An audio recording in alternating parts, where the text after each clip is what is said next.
Hey, let's go. There are invisible wounds of war. Not all wounds are on the outside and can be seen. Those ones are almost even the harder ones to treat, because those are the ones we don't want to talk about.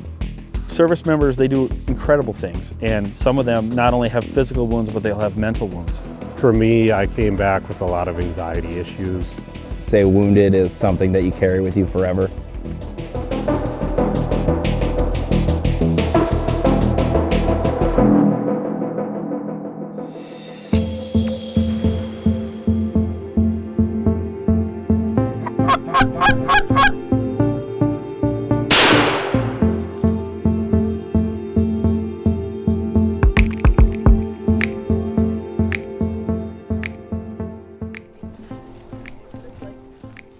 The benefits that the veterans get out of coming to programs like Mandatory Fun Outdoors or other veterans programs, there's a lot of therapy in the outdoors. It's so awesome to be able to come out and meet like-minded guys. Most of us have never met each other before, and we get together and it's like we've known each other our entire lives. Who's your captain? Eastman. And we get to do all sorts of fun activities that bring us outside.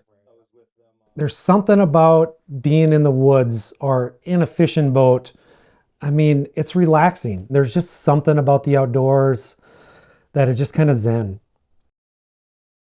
Something about getting outside and away from everything else, and with people who have had either similar trauma, similar experiences, things that they've been through that other people just don't understand.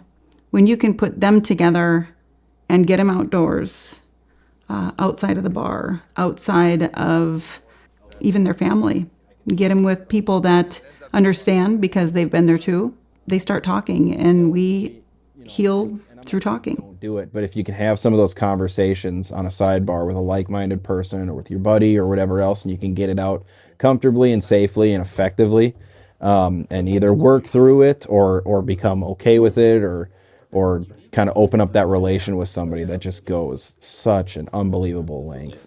Absolutely. It's not healthy to keep it in.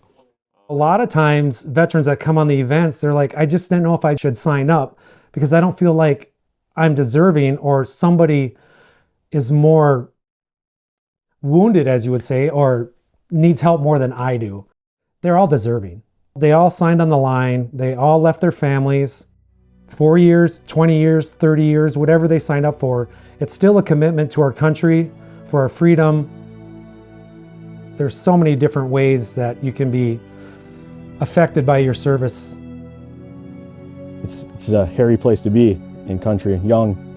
You know, you're not as experienced as some of the older guys there. People don't realize when we go serve our country, they don't know the stuff that we go through. My knees are really bad. I got ran over, and then just seeing that stuff at the age of 19. So. I was lead vehicle patrol leader. The most dangerous thing that we would encounter would be improvised explosive devices on the roads. So we were constantly scanning and watching and trying to find them, you know, before they went off. You're just in a high stress environment at such a young age. I wouldn't say I had PTSD when I got back. It was just a different lifestyle when I got back. You know, I seen some combat over there and stuff. Biggest stresses for me were just making sure everybody went home, you know, went home whole. Transitioning from deployments can be awfully hard. You kind of build up this great big thing that life is going to be amazing when you get home, and life is life when you get home. I did 16 months in Iraq. I was there for the surge. I did over 400 combat patrols while I was there. You know, every day was, you didn't know if you were coming back. Transition was a struggle coming back off of that. My war didn't start till I got home. When you get out of that environment, you're in a certain mindset of everything is life and death. And when you come back home and you're going through just your daily life, that's not the case. Everything is not black and white. In the Army, I didn't have to choose what to wear, you know, when I was going to eat, what I was going to eat. Everything was laid out for you, and you were told what to do and what to wear. So something as silly as picking out your clothes in the morning could actually be a struggle. And I would catch myself sitting in the closet going, oh, too much to choose from. What do I do? We don't just get out of the military, go to the VA, and get medication, and then we're fine. There are things that we struggle with on a daily basis. I can tell you exactly how high the rocket was, pretty much. By the sound of the motor, by the sound of the whistle. I remember when I first got home, there was a steamer bag of vegetables going, and it started whistling. I hit the ground. Because my brain was so very well trained that it was like, that is close, that is close, that is close. Get down, get down, get it down. And you're never the same when you come back. There's a lot of resiliency involved. And you have to work on remembering the good times and not always just focusing on the challenges that were in front of you. To be able to come out and do some of these trips and get to see and talk to other vets who have gone through it, or maybe even going through it now, it's really beneficial. Every time that I tell my story, I heal just a little bit more. I'm a volunteer speaker for the Wounded Warrior Project. I'll speak to 4 people or 400 people. Whoever will listen, as long as I touch one person, it makes it worth it. In 2006, I was on my 3rd deployment to Iraq. I was the platoon sergeant for Bravo Company, 1st Battalion, 1st Marines. We were on a patrol to resupply our 4th platoon, and we did our resupply, and then we were going to finish out a patrol before we went back. And we turned down a road called Water Tower Road. We took a left. As soon as we took a left down that road, I knew something was wrong. So I was reaching for my radio to call an all stop, and the vehicle in front of me exploded. And I had 6 Marines in that vehicle. My training took over, and I didn't have a chance to process that. So I compartmentalized it, I shoved it way down, and I just continued the mission because I still had 2 months of deployment left. So that didn't hit me until I got home. So I had survivor's guilt, depression, anxiety, nightmares. I had been blown up in Iraq, so I was having migraines. I was dealing with a lot of things at once, and in order to deal with that, I started drinking, and I started drinking heavily. I hopped into the bottom of a bottle for 15 years. Pretty soon, alcohol doesn't do enough. And my nightmares were so profound, they were so vivid and real. And I'm talking, I could smell the cordite. I could smell the diesel fuel. So, me being a Marine, I thought, well, I just won't go to sleep. So I started taking amphetamines, and I would stay awake for 3 or 4 days straight. That way I knew as soon as my head hit the pillow, I would be out. But your body can only do that for so long before it says enough is enough. November 30th, 2020, I was standing in my kitchen, and I'd been up for 3 days straight. I had been drinking for just as long, and I just took another hit of amphetamines, and my depression kept telling me, you can end this. And that particular day I agreed with it. So I grabbed my .38, I loaded it, I stuck the barrel in my mouth and put some pressure on the trigger, and right before I pulled the trigger, 2 thoughts popped into my mind. Number 1 is I didn't want my then 7-year-old son to find me dead in my kitchen. And number 2, I had made a promise to a great friend of mine, Ray Pizarro, that I would have the courage to survive. I would have the courage to forgive myself for the things I'd done in the past and remember the pain and sacrifice that I had been through up to that point. And that's what saved my life that night. We like to offer alternatives to alcohol and drugs and suicide. We know that suicide in veterans it's just awful. So we're trying to combat that by offering these events that shy away from the drugs and alcohol. Okay, load up Chrissy over here. Oh, I got him! The name of our organization is Mandatory Fun Outdoors. We do outdoor adventures. Well, that was excitement. For veterans and their family members, as well as people who are actively serving. The Gals and Gills weekend, they pair us up with a professional fisherman. I got to fish with another veteran. The best part was our guide kept telling us, we need to be back by 4. When we drove in,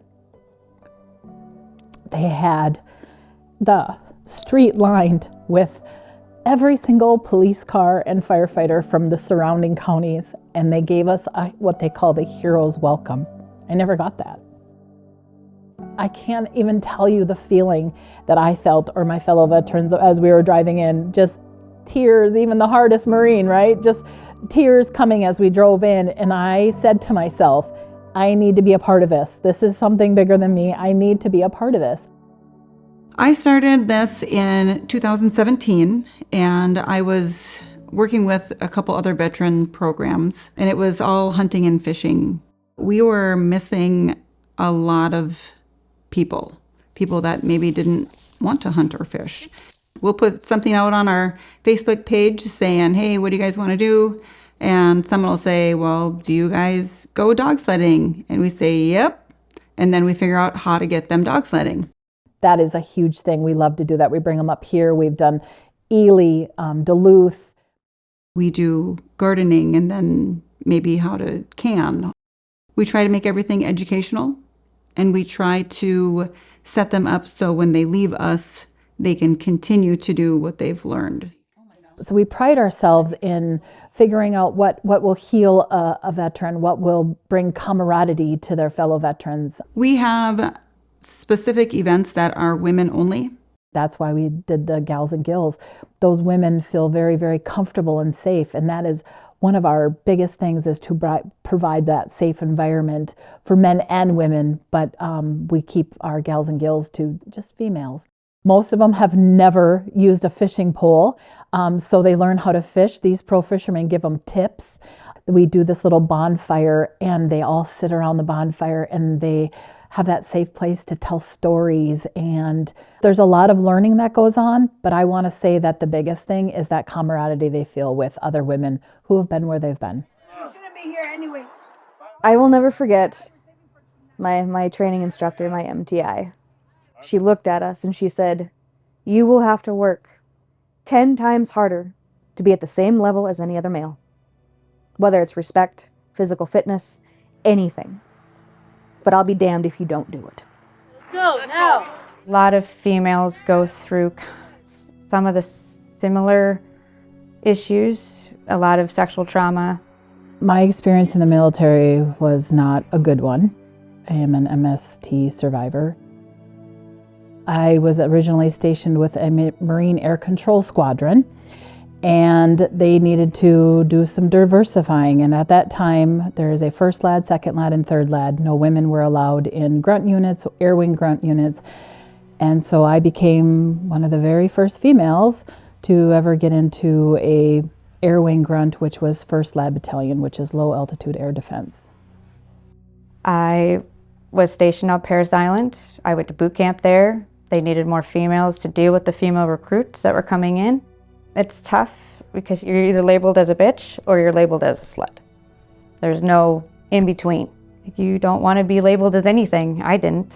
You go through a lot, all simply just because you're not a man. You're battling a whole different wound. These trips are important, especially the female trips. The first trip I went on, there was another woman there, but she was in her 60s. Me and her had very, very similar experiences, and it's having somebody that just knows. I mean, you don't really have to explain much, you just know, and it's nice to have, that sisterhood. It is. We want to do more female trips, and that's one of the bigger reasons why I joined the board, was to be an advocate for other female veterans that want to do outdoor things, even if they've never done it before.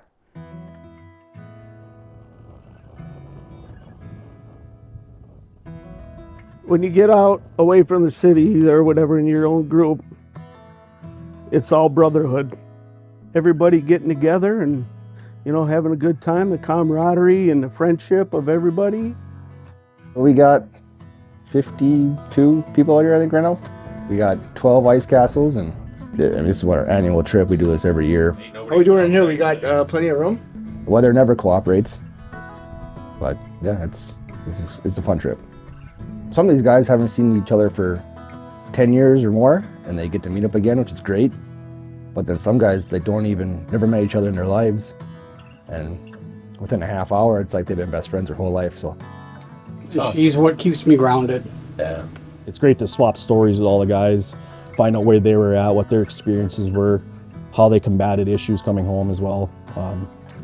And just generally make new friends that were in the military with you. it does take a lot of work to do, to organize it all, and we have a lot of veterans that apply for these trips. You know, like this trip alone is probably, we have like 65 applications.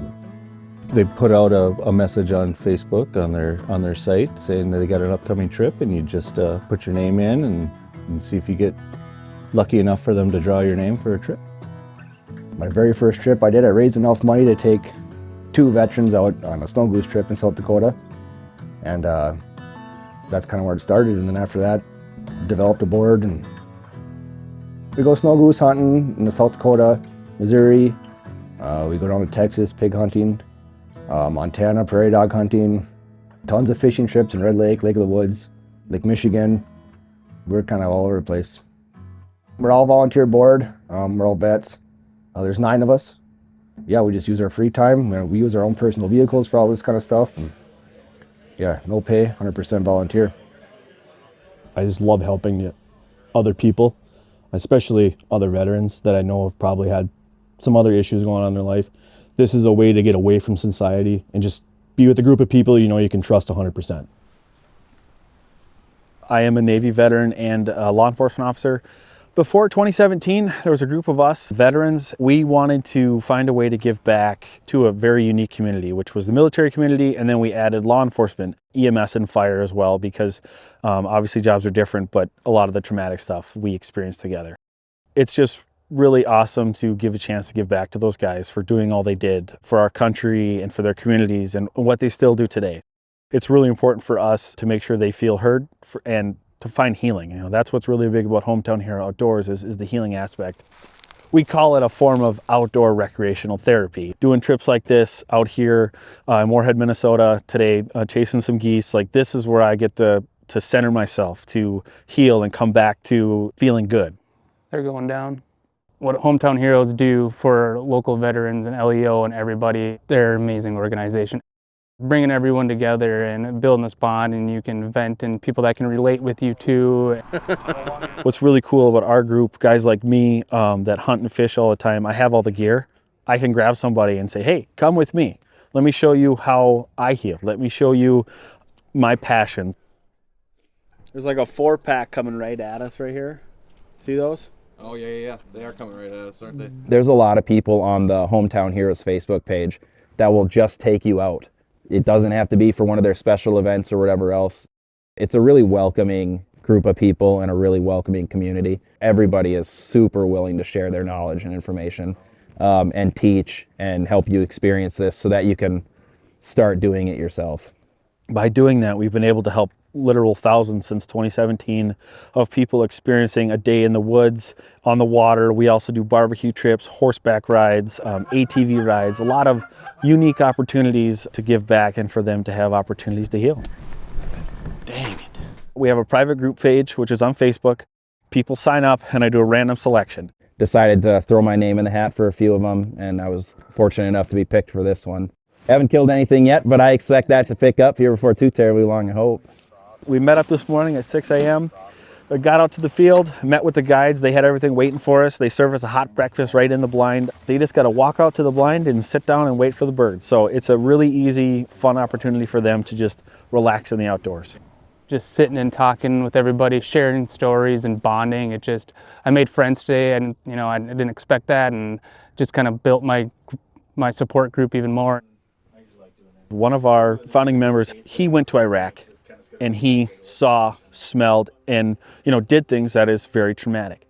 And even though his wife and his whole home front and his friends are great supporters, he gets in a boat with a guy that had that same sand in his boots, those same smells in his nose. They can connect on a level higher than anyone else can offer. And for him, and I know for others, that's a part of healing. And they laugh about stuff, and they get a chance to kind of put themselves back together, because some of those guys go over their hole and come back broken. Probably about halfway through our 10-month deployment, I slipped on some shale rock as we were working our way up a mountainside. I fell between falling and rolling down the mountain about a quarter mile. And when I got to the bottom, I was unconscious. Both of my shoulders were dislocated, my left hip was out, my jaw was out of place. I was a little banged up. And by the time they got to me, I was kind of coming to. My medic popped all my stuff back in, put my nose back in place, my jaw, both my arms, and my hip. And then trekked on for the next couple of days instead of getting medevaced out. And as a result of that, I ended up having some more permanent injuries that I kind of deal with day to day. Go guys! I got 3, baby. Let's go. We're an all-volunteer staff. We have a board. We're active in like over 30 states, and we do all fundraising. We do a national raffle. We do banquets. We get donations from VFWs, from Legion. So people sometimes like, oh, I want to donate. Well, it's only $20. And I said, well, on a typical trip, $20 can go a long way, because a lot of us, when I host the trip myself, it's all my equipment. Nothing's paid for. My time, I said I donate. So then, hey, that covers breakfast for the day. That's what it's all about.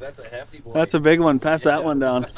So even the small donations go a long way with us, and that's what's really important. When your dollars get donated in the state, like, we want that to stay, because again, this is helping those in these small communities. 15 minutes left of shooting late, and we smacked down 9 geese. Cloud 9 right now, awesome. I don't know what it is about Minnesota, but when you get a lot of small towns all put together, they can do amazing things. They really can. We get a lot of our donations through the small towns.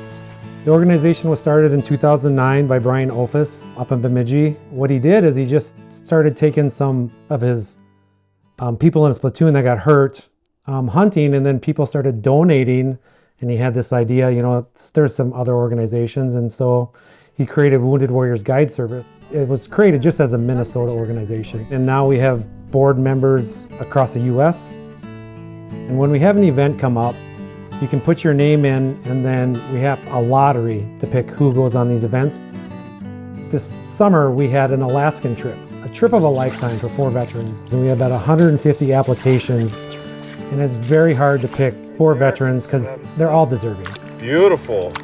So Wounded Warriors Guide Service, the mission really is camaraderie and therapy through the outdoors. Kind of call it recreational therapy. We do hog hunts, we do paddlefish trips, we have Missouri duck hunt, turkey hunt. We just have all kinds of stuff going on. We are a 100% volunteer organization. All the funding we raise and get donated goes to the veterans. You're down and set, ma'am. Thanks. So these events are free for our veterans. They just have to get to a rendezvous point, and then everything is covered from license to food, shells, ammunition, guide fees. All that is covered for our veterans. So when you get selected for an event, I mean, it's free for you. We have fish houses free for veterans to use. You can bring your families out. You can come out by yourself. You can come out and camp for the weekend, the week, whatever the schedule allows. We promote it on our Facebook page. Anybody that is a veteran can call me. I have a schedule that I know when they're coming so that I can meet them out on the ice. There's usually more than 15 inches of ice out there, so they can take their own car out there and park next to the house.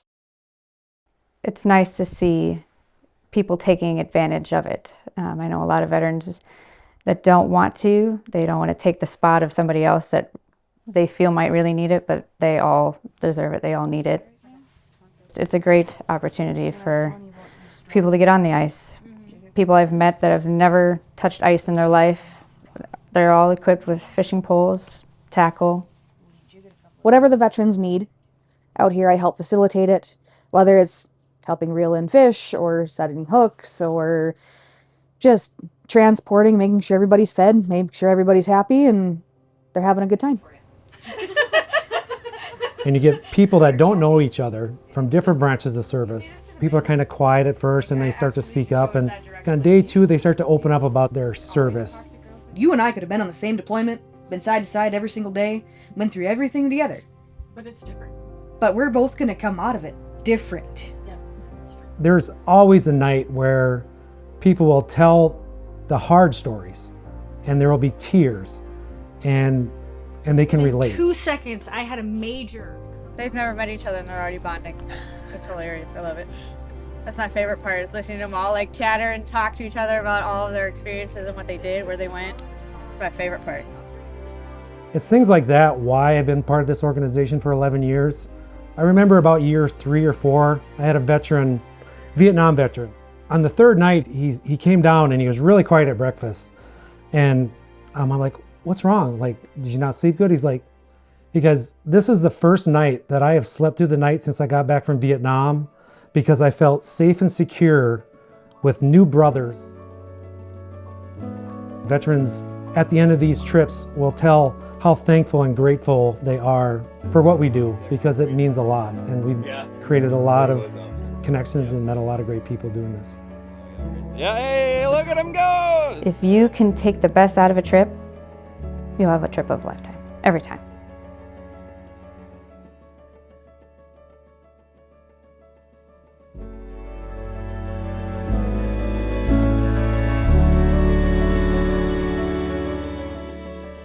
Funded by the Minnesota Arts and Cultural Heritage Fund, with money from the vote of the people of Minnesota on November 4, 2008. And by the members of Prairie Public.